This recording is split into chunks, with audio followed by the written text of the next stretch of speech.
글로벌 증시 마감 시황 전해드리겠습니다. 유럽에서는 상승을 했지만 결국에 미국에서는 하락을 하는 그런 흐름이 나와줬습니다. 숫자가 전망을 이겼던 그런 장이 되겠는데요. 우선 하나씩 좀 체크를 해보겠습니다. 3대 지수 보시게 되면은 지난주에도 하락을 했고, 그리고 노동절 이후에 개장했지만 또 하락을 하는 그런 흐름이었습니다. 특히 기술주 중심의 나스닥 지수가 7거래일째 지금 밀리고 있다는 점은 시장의 우려를 키웠던 내용입니다. 이날 다우지수하고 S&P 500지수 0.5%를 전후한 약세 흐름을 보여줬고, 결국에 나스닥 지수도 0.7%로 3대 지수 중에서는 가장 많이 하락했습니다. 키워드 보겠습니다. 호재와 악재 두 가지가 있었는데요. 악재로 볼 수 있는 것은 바로 국채, 그리고 호재로 볼 수 있는 것은 낙관론이 되겠습니다. 자, 우선 경제 지표가 견조하게 나오게 되면서 국채 수익률을 급등시킨 시장이었습니다. 여기에 가장 크게 반응을 하면서 이렇게 하락이 나오게 된 그런 배경이 되겠고요. 이 미국의 8월 비농업 부문의 고용이 전월 대비 31만 5천 명이 늘었습니다. 전달보다 고용 수준이 줄긴 했습니다. 하지만 시장의 예상치에 거의 부합하는 정도의 견조한 모습을 보여줬습니다. 이렇게 고용에 대한 부분이 잘 나오게 되면서 국채 시장이 바로 강세를 띠는 그런 결과로 이어졌었는데요.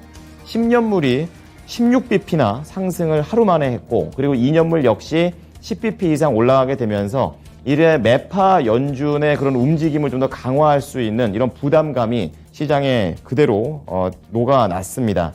그래서 고용지표 발표 이후에 연준이 9월 회의에서 75bp 자이언트 스텝을 할 확률이 70% 이상 올라가게 되면서 여전히 강한 금리 인상에 대한 신호는 시장에 부담이 됐습니다.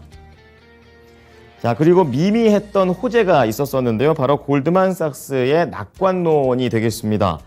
긍정적인 재료긴 했었습니다. 연준이 미국 경제를 연착륙시킬 수 있다라는 그런 주장을 한 것인데요.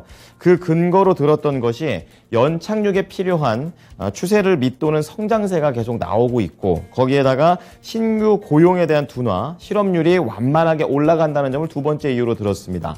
마지막으로는 인플레이션이 큰 폭으로 하락해 가고 있다는 것들을 이런 소재라든지 상품 시장에서 볼 수 있다고 얘기하면서 고무적인 신호가 나오고 있다라고 평가를 했습니다.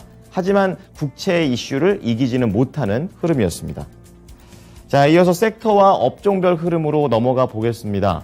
자, 이날은 올라간 섹터도 있고 내린 섹터도 있는 그런 상황입니다. 가장 많이 올랐던 것은 부동산과 유틸리티 순서가 되겠는데요. 아무래도 이 두 가지는 방어적인 성격을 띠는 그런 섹터이기 때문에 이날 시장의 투자자들의 심리가 상당히 좀 신중했다라고 볼 수가 있겠고요. 또 반면에 가장 많이 밀렸던 것은 서비스, 에너지, IT가 되겠습니다. 그러니까 에너지를 제외하고는 서비스, IT는 성장주 쪽에서의 약세가 나왔다라고 볼 수가 있는 거고요. 특히 서비스 쪽에서는 세부적으로 미디어하고 엔터 업종이 1.3% 업종 하락을 하게 되면서 섹터를 끌고 내려가는 그런 효과를 발휘했습니다. 자, 이어서 종목별 내용 체크해 보겠습니다. 전반적으로 다 이렇게 혼재된 그런 흐름을 볼 수가 있는데요. 이제 상대적으로 기술주가 다른 섹터에 비해서 좀 더 밀려 내려가 있는 흐름이 그대로 보이실 거고요. 특히 기술주, 이 성장주 내에서는 반도체 관련된 종목들, 그리고 앞서 말씀드렸던 대로 미디어 엔터 쪽에 스트리밍 관련된 종목들이 하락을 했습니다. 그리고 나머지 헬스케어나 금융, 소비재, 그리고 산업재 이런 쪽에서는 오른 종목도 있고 내린 종목도 동시에 섞여 있는 그런 혼조 흐름을 보여줬습니다. 자, 우선 기술주 성장주부터 볼 텐데요. 국채금리가 이렇게 급등을 하다 보니까 이런 기술주 입장에서는 계속해서 하락에 대한 압력을 받았던 하루가 되겠습니다. 이날 대형 IT 종목들은 전부 다 밀렸고 테슬라 정도만 상승을 하는 흐름이었는데요. 이날 애플이 0.8, 마이크로소프트 1%, 구글과 메타, 아마존까지 다 1% 초반의 약세 흐름을 보여줬습니다. 이제 그 가운데 특히 약했던 반도체 체크해 볼 텐데요. 필라델피아 반도체 지수가 1% 이상 또 밀렸습니다. 그러니까 7월 초에서 8월까지 반도체 지수가 많이 회복을 했었는데 이 회복했던 부분을 최근에 다 깎아먹고 있는 그런 상황이 되겠습니다. 업황에 대한 다운 사이클이 계속 진행되고 있다라는 시장의 그런 분석들이 나오고 있고, 이날 세부적으로는 비메모리 관련된 종목들, 그리고 메모리 관련된 종목들 전반적으로 비슷하게 1% 거의 중반의 하락세를 보여줬습니다. 특히 이날 이제 엔비디아하고 AMD 그리고 인텔 이 세 가지 종목들은 크게 좀 밀리는 모습이었었는데요. 이 세 가지 회사에서는 PC에 들어가는 이런 부품들을 만드는 회사기도 합니다. 근데 이제 최근에 PC 수요가 감소됐다라는 그런 분석들이 연이어 나오게 되면서 관련된 종목들한테도 악재로 작용했습니다. 자, 옆에 스트리밍 관련된 종목들은 호황제가 겹쳤지만 투자 심리가 성장주가 안 좋았다는 것을 그대로 보여줍니다. 지금 컴캐스트 쪽에서는 파라마운트하고 새로운 합작회사, 콘텐츠 합작회사를 론칭한다는 얘기가 나왔지만 이렇게 지금 2%대 하락률을 보여줬고요. 넷플릭스 쪽에서는 중동에서 지금 반발이 나왔습니다. 이슬람 문화에 좀 불편함을 줄 수 있는, 불쾌감을 줄 수 있는 콘텐츠를 없애달라라는 그런 내용들이 나오게 되면서 이날 또 1% 중반의 하락세를 보였습니다. 전반적으로 투자 심리가 안 좋았다는 부분 체크할 수가 있겠고요. 자, 그리고 전기차 쪽에서는 유일하게 좀 선방하는 모습인데요. 테슬라가 1.5% 올랐습니다. 이날 울프 리서치로부터 투자 의견을 상향 조정받은 테슬라가 되겠습니다. 전기차 산업이 점점 넓어지고 있다라는 그런 얘기를 하고 있고, 실제로 2025년 내에 미국에는 전기차 보급률이 20%, 그리고 미국을 제외한 글로벌 기준으로는 22% 이상, 거의 5대 중에 1대는 전기차가 될 수 있다라는 그런 긍정적인 시장 업황을 얘기하게 되면서 이날 상승하게 됩니다. 자, 그리고 성장주 중에 최근에 국내 증시하고도 영향이 좀 같이 연결되어 있는 게 바로 태양광과 같은 신재생 에너지가 되겠는데요. 크기는 작습니다. 이쪽에 좀 위치가 되어 있는데 시장에서 좀 강하게 상승하는 흐름이었습니다. 대표적으로 엠페이지 에너지 같은 경우에 이 독일 에너지 재생 회사인 독일 에너지 재생 회사와 글로벌 파트너십을 맺게 되면서 조금 더 이제 그 발판을 넓혀 나간다라는 그런 관점에서 긍정적인 내용이 나와줬습니다. 4.9%나 올랐고요. 그 옆에 같이 있는 솔라엣지 에너지 역시 이러한 흐름에 동조되는 모습이었습니다. 자, 이 밖에 이제 헬스케어 쪽 체크해 보겠는데요. 하락장에서 역시 선방하는 그런 대안주의 모습을 계속 보여주고 있습니다. 제약주 쪽에서는 기술적인 반등이 나왔고요. 그리고 의료 장비나 그리고 보험 관련된 종목들에서도 역시 상승했던 종목들이 나왔습니다. 일라이릴리가 1.8%, 에브비 0.9%로 가장 많이 올라갔었고요. 그리고 장비 쪽에서는 다나워가 1%, 보험 쪽에서는 유나이티드 헬스케어 가장 큰 종목이죠. 0.2% 이상 상승 마감했습니다.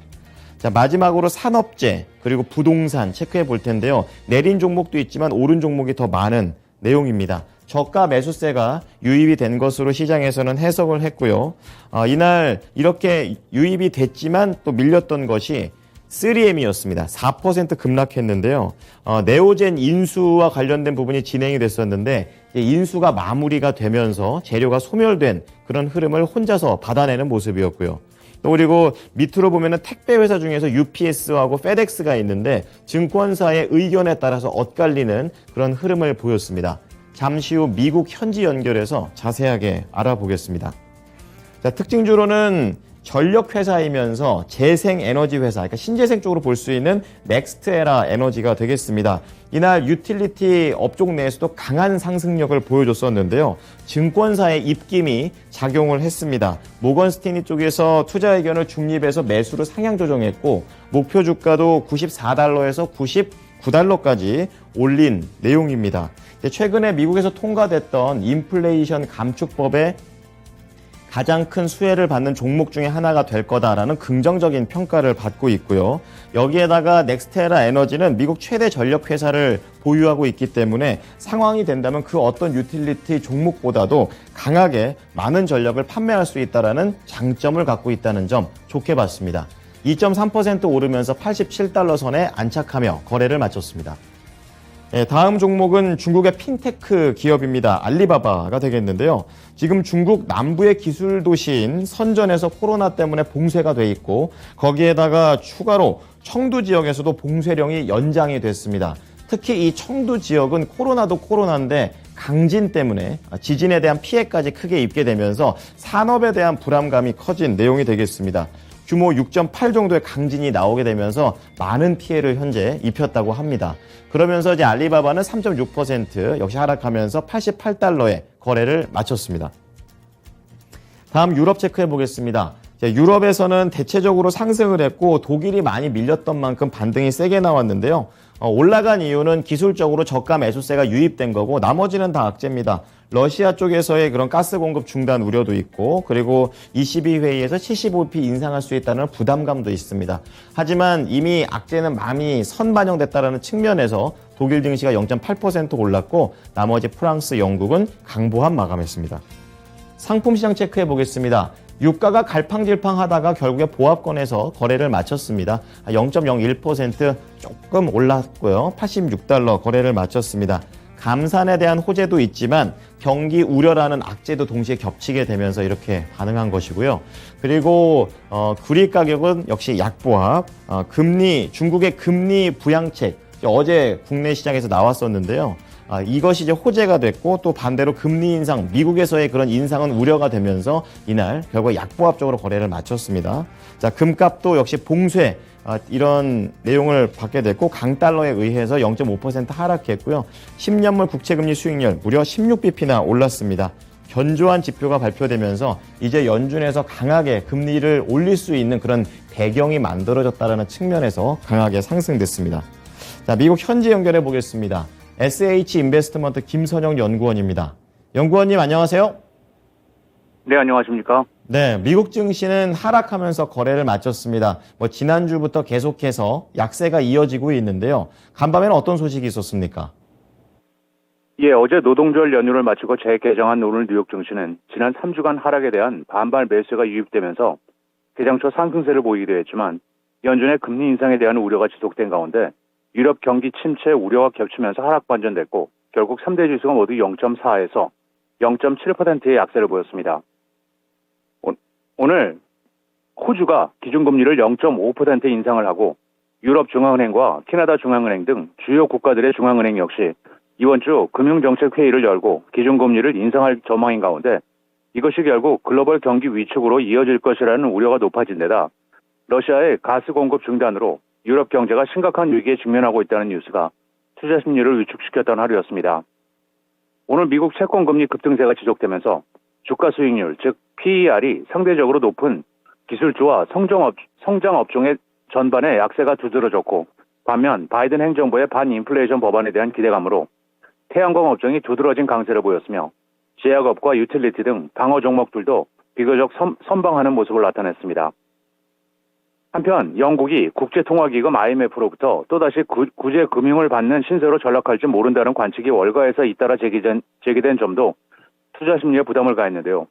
먼저 미주호 증권은 리즈 트러스 영국 총리 내정자가 공약한 재정 정책이 현실적으로 실행이 어려운 것이라면서 영국 중앙은행이 중기적으로 인플레이션을 목표치인 2%로 끌어내리는 것도 가능하지 않다고 본다며 지난 1976년에 그랬듯 영국이 또다시 IMF 구제를 받을 가능성이 있다면서 노동당이 재집권할 경우 시장의 그런 시나리오가 더욱 크게 반영이 될 것이라고 진단했습니다.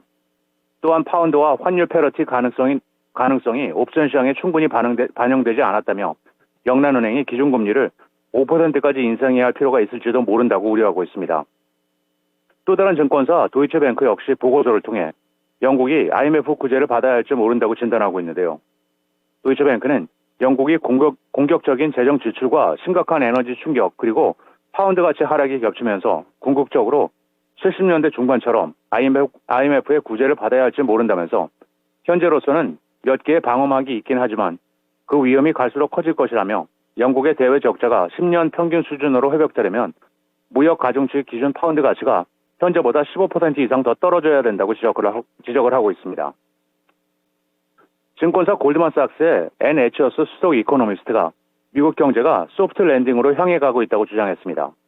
그는 미국 경제가 연착륙에 필요한 세 가지 거시경제 목표를 향해 간다는 고무적인 움직임이 보인다면서 세 가지 요소로서는 생산 증가가 일정 수준 이하로 지속되는 것과 실업률의 완만한 증가를 통한 노동시장의 재조정, 그리고 인플레이션 하락이 그것이라면서 여전히 많은 변수가 있지만 현재로서는 성장 조정이 가장 많이 진행됐다면서 성장 속도의 둔화는 재정 지원 축소와 식품과 에너지 및 가격 인상에 기인했으며 모기지 이자율 상승이 주택시장을 냉각시키고 있다고 주장하면서 이와 함께 노동시장 역시 조정되고 있으며 8월의 노동시장 참여율은 지난 몇 개월간의 하락세를 상쇄하기 위해 반등한 반면 급여 증가율은 둔화되기 시작했고 일자리는 감소하고 있다고 주장을 하면서 인플레이션에 대한 좋은 소식도 있다면서 급격한 상품 가격의 하락, 달러의 강세, 대폭 개선된 공급망의 문제는 인플레이션이 완화될 것임을 시사한다고 지적하고 있습니다. 네, 다음은 종목 소식 넘어가겠습니다. 오늘은 이 택배 관련된 회사들한테 이 증권사의 입김이 좀 다르게 작용했다는 부분을 좀 보겠는데요.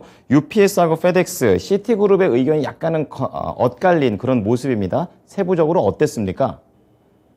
예, 그렇습니다. 증권사 시티그룹이 인플레이션 영향으로 화물의 물동량이 줄어들고 있다면서 배송업체 FedEx를 기존에 매수해서 보유로 하향한 반면 동종업체인 UPS는 거시 역풍에 잘 대처하고 있다며 투자 의견을 비중 확대로 높이고 FedEx의 목표 주가는 기존의 270에서 225달러로 낮춘 대신 UPS의 목표 주가는 210달러로 상향 조정했습니다.